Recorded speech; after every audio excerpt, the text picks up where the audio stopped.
Hey folks, this is Jesse Cope back with another episode of the American Soul Podcast. Hope y'all are doing well wherever y'all are and whatever part of your day that you're in. I appreciate y'all joining me and giving me a little bit of your time. Do the best I can well, I'll try to do the best I can to use it wisely. And for those of y'all that continue to share the podcast, I'm incredibly humbled and grateful. We had the best week by far and the best month by far that we have had on the podcast. And I can't imagine that it's due. One puppy dog's going to come with us on the walk. Can't imagine that it's due to much of anything other than y'all continuing to tell people about it. So thank y'all very much. And hopefully our country gets just a little something out of it, even if just a little bit. We're going to go for one of our walks down the road. Got a little breeze, but it's not too bad. We have one puppy dog. No children's, no wifey, although they're out and about. Gorgeous day. Not very many clouds. Spring is definitely upon us. Planted some corn yesterday. Hopefully the chickens did not get in and eat it all, which it kind of looked like they did. And Mr. Tom has moved on to a place where all turkeys who decide that they're going to attack children go, wherever that is, sadly. I think I mentioned that last time. For those of y'all, if you're just picking up, we talked about the turkey saga a little bit. All right, so we'll get rolling. I think I've stalled enough for this little bit.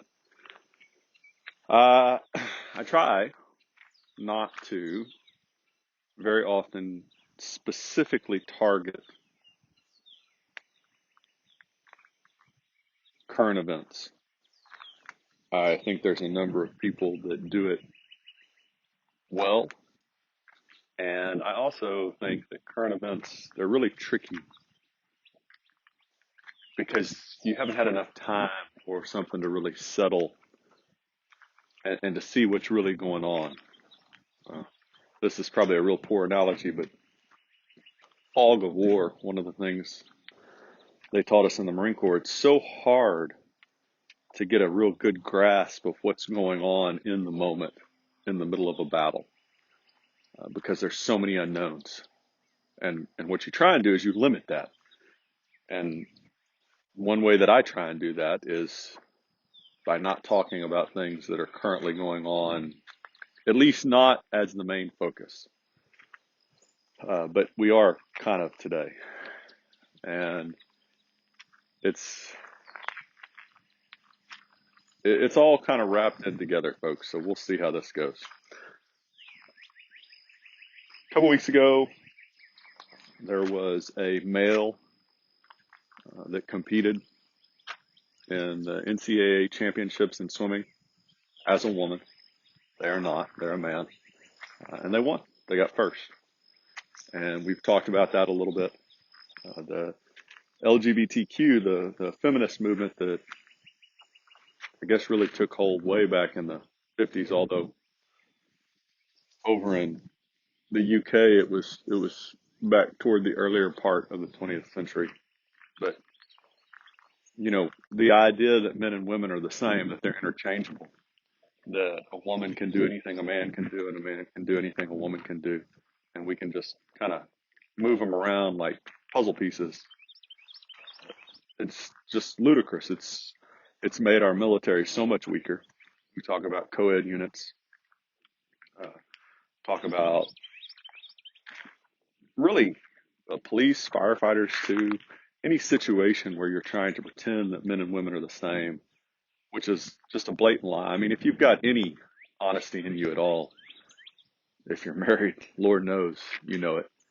But even if you're not, just sitting around watching boys and girls, men and women, we're not the same. God didn't make us that way. He made us different with different roles to complement each other. And so what the feminists did is they wanted to get rid of that, and that led to the LGBTQ nonsense that we've talked about quite a bit.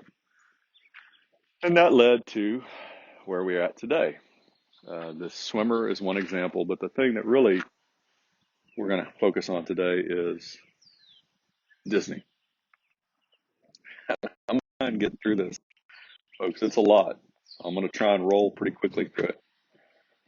Uh, Robert Iger, if I'm pronouncing that right, was CEO at Disney for about 15 years, last 15 years or so, and has come out pretty strongly over the last month, month and a half, attacking a bill in Florida.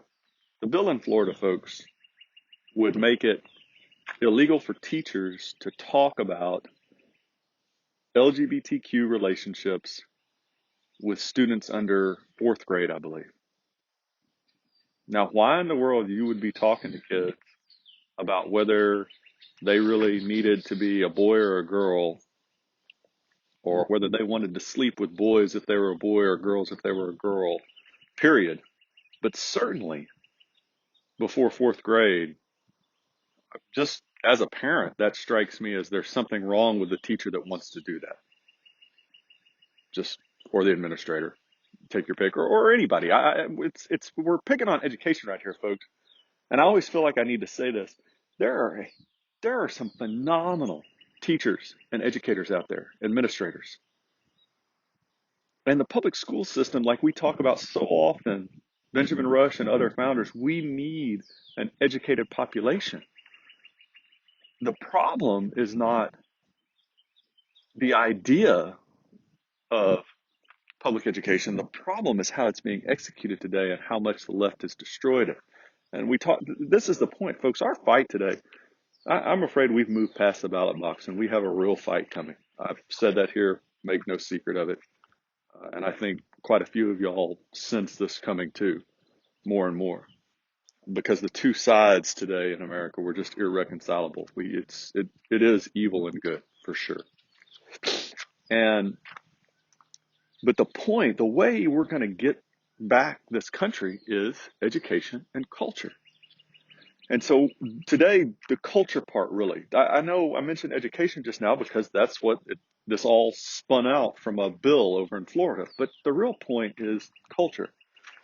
So this old CEO comes back and says, if passed, this bill will put vulnerable young LGBTQ people in jeopardy. He made this comment before the bill was passed last week, and re-quoted the president saying, I want every member of the LGBTQ community, especially kids who were impacted by this hateful bill, to know you're loved and accepted just as you are, have your back. My administration will continue to fight for protections and safety you deserve. So right there, folks, just a blatant lie. If you're supporting LGBTQ relationships, you're not loving, kind, caring to those kids. You are being hateful and cowardly. Those relationships aren't healthy. They're destructive. You're not being loving to that kid. You're hurting that kid. Bottom line. And then something else came out. So that's Disney. There was a comment by the current CEO, and I didn't get that one, folks. I'm sorry, but y'all can go find it. And it was very strong in support of this bill too, or against it. I'm sorry. But this was kind of like the Project Veritas stuff. There was an executive producer, Ravenel was her name, and she was talking about wherever I could, I would go in and add queerness, quote unquote. Quote, no one would stop me, and no one was trying to stop me. And then in addition to that, the president of Disney's General Entertainment Council, who is Carrie Burke, I believe is the lady's name, has vowed by the end of the year to increase productions to where 50% of the characters will be either LGBTQ or racial minorities. Okay, great. Private company. Uh, you can talk a little bit. Governor DeSantis down in the Florida governor did this week, made the comment that Disney is talking about social justice, yet they routinely conduct Lord only knows how many millions or billions of dollars worth of business in China, which has, as any communist country does, because this is where communism goes, folks, throughout history, every single time, a number of human rights violations, just routinely jailing, torturing, uh, even raping people in whatever group, ethnic group, that isn't falling in line with the state. You can go back to Stalin and the tens of millions that he killed. You can go back to Mao in China, which this is again China, and the tens of millions that he slaughtered, and the communist regime there. It happens every time. So it's quite a bit of hypocrisy that Disney's complaining about social justice when they do business over there. But that kind of turns the mirrors on us, folks. And I'm supremely guilty of this. And this is what I'm talking about with culture. If we're going to take our culture back, we can't continue to support entertainment, whether it's the NFL, MLB, whether it's NBA, whether it's whatever it is that pushes and promotes destructive morals for our country. We can't continue to give money to places like that. And again, folks, I'm preaching to myself here because I definitely have some places you talk about like Netflix or Amazon Prime, Disney, although they may have just given me enough to walk away from that. If we're going to continue to keep supporting those places that are destroying our families and therefore our nation, right? Because here's the next one. Well, I'm going to go to Reagan's quote that we use so often. But I want to go back to a couple quotes that I stumbled across, and I'm not a Walt Disney expert, folks, at all, by any means. And so y'all want to go out and double or triple check these quotes, please do. And if I've got one wrong, tell me. Because I stumbled across a book recently, but I haven't got my hands on it yet, that has that firsthand, a primary source, which is what I try and go to. So these quotes, take them with a little bit of grain of salt, but I think these are from Walt Disney. I thank God and America for the right to live and raise my family under the flag of tolerance, democracy, and freedom. I believe firmly in the efficiency of religion, or the efficacy, in its powerful influence on a person's whole life. It helps immeasurably to meet the storms and stress of life and to keep you attuned to the divine, capital divine, inspiration. Without inspiration, we would perish. And the book that I stumbled, once I get my hands on it, I'll try and come back to it. But Disney comes in and talks about his childhood and being raised in the church that he was raised in. I want to say in Chicago, folks. Talks about ministers in his life. One married his sister.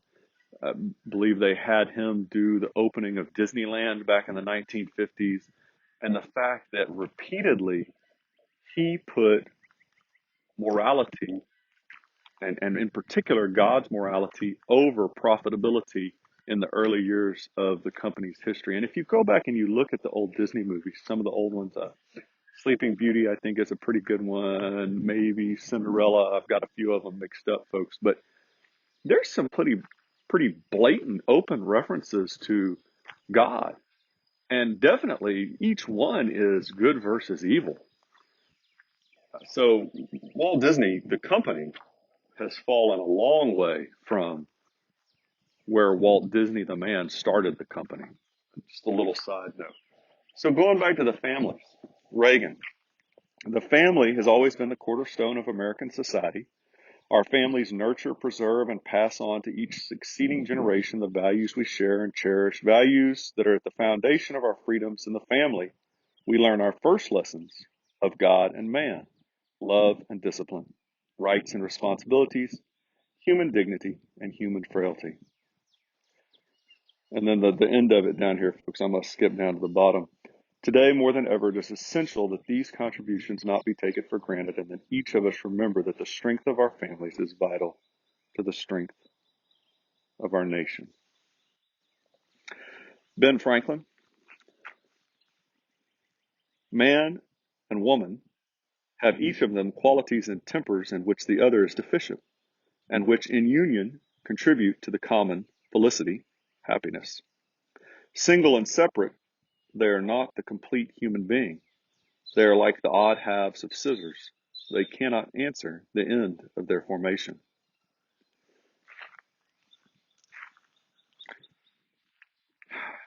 Folks, men and women are not the same. And this idea being pushed on our children from culture that they are, or that boys can be girls or girls can be boys, which goes against God and therefore science.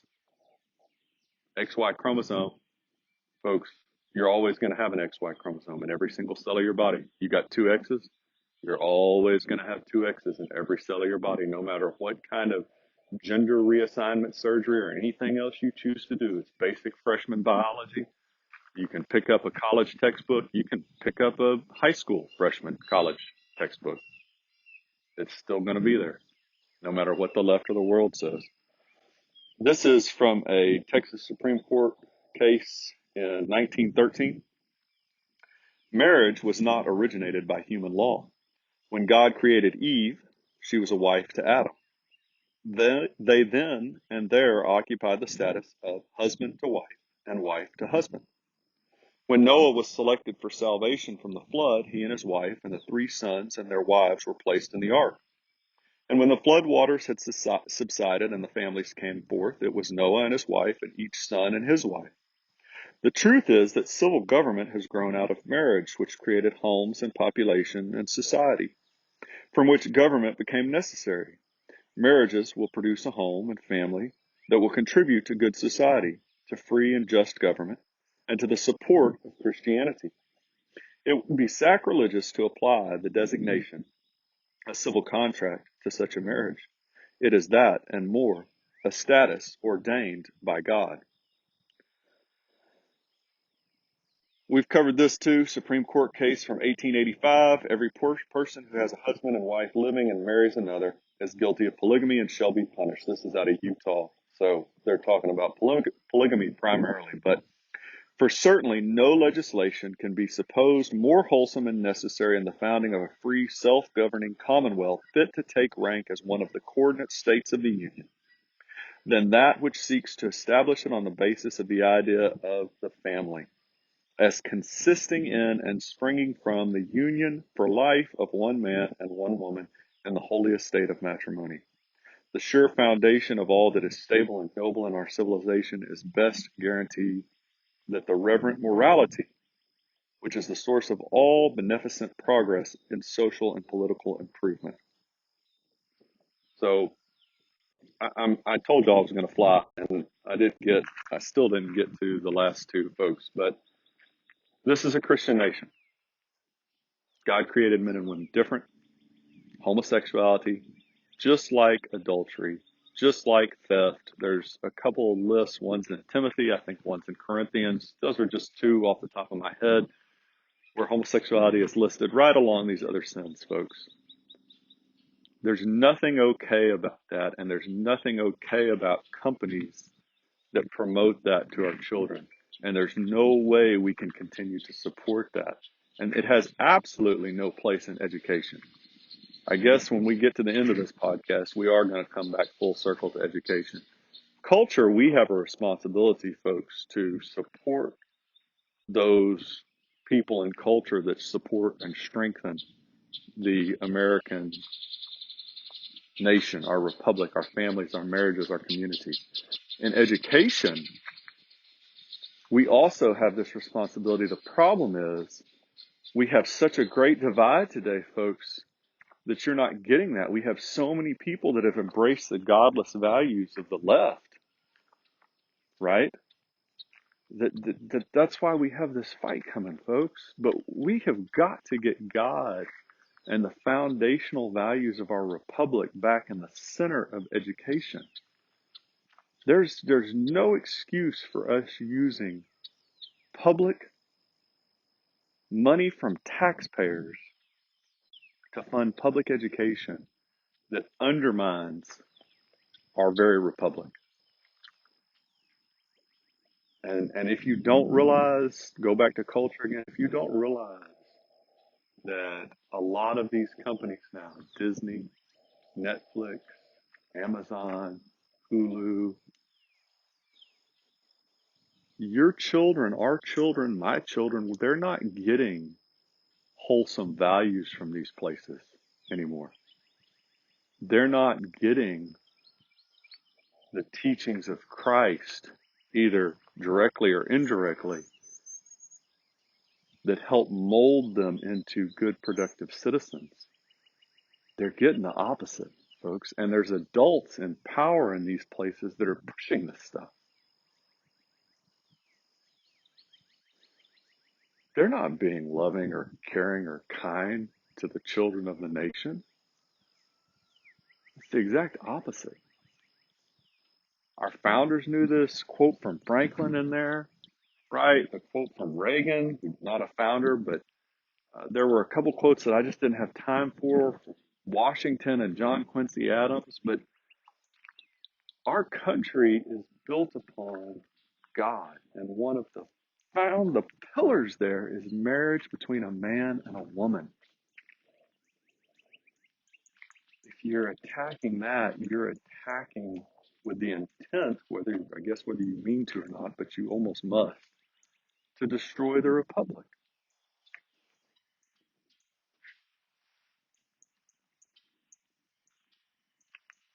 At any rate, I kept y'all for longer than I intended, folks. I apologize.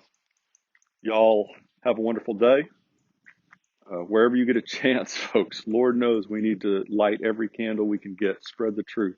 As Patrick Henry talked about, your sphere of influence, you have it. Whoever you get a chance to talk to, the cashier at the grocery store, the gas station attendant, your doctor, your dentist, lawyer, teachers, administrators, plumber, electrician, the person you just pass on the side of the street and sit down and talk to at church, wherever you get the opportunity, folks, spread the truth. God bless y'all. God bless America. God bless your families. We'll talk to y'all again real soon. Looking forward to it, folks.